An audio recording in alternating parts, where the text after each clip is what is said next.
Alright, so in this video I want to give a brief overview of this extension called Blur.me. Blur.me does exactly what you would expect it to do. It blurs certain parts of the desktop. You see that we have this nice little blur on the very top panel here. And when we go to the overview, we can see that our dash is blurred, our applications are blurred, or our applications menu is blurred, and our little overview in general is blurred, and it looks very, very nice. Now, of course, extensions like Blur My Shell already do this, so what sets apart Blur.me?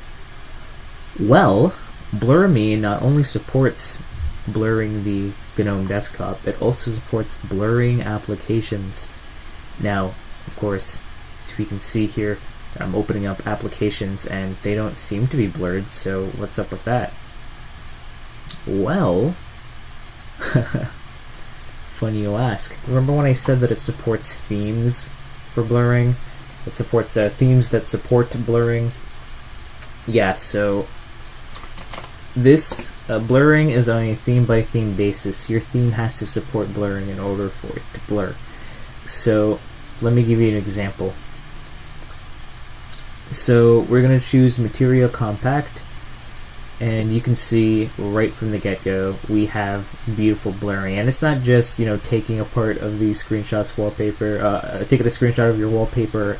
No, it's legit real blurring, and it looks nice. Now, unfortunately, there are some glitches here and there, and that is not at the fault of the theme developers by any means, I'm sure. I'm sure it's just a limitation of the Gnome desktop. Like I said, this isn't an out-of-the-box thing. You have to get this extension yourself. And we can also see if it supports the Materia shell. Yeah, so for the most part, it blurs alright. It definitely blurs. Yeah, we have some little hiccups here, but that is okay. That is okay. So you are probably a little bit curious as to how we can actually enable these, and I'm going to show you where you're going to want to go. So let me just reopen my initial session here. So of course we have the Gnome shell extension here. We also have the extension's source code, which you can check out and always stay on the latest version.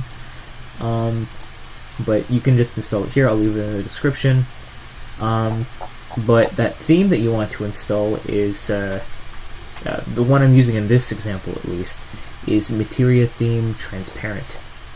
And basically, what you're going to want to do here is just as easy as it sounds. You want to git clone this repository, and then you're going to want to, I'm just going to open up the install, and I'll leave it in the description. You're going to want to git clone the repository, cd into it, and then build it. Do not git clone this specific URL, because this is actually from the theme that it is forked from. Git clone this specific repository, and follow the rest of the instructions and be on your happy ways. But with that being said, that is GNOME 40 with some blurring, and it looks great. Aside from when it, my laptop decides to slow down, but that's my laptop's fault. You can't blame anyone for that. But yeah, that being said, hope this video was of use to you, and have a great day.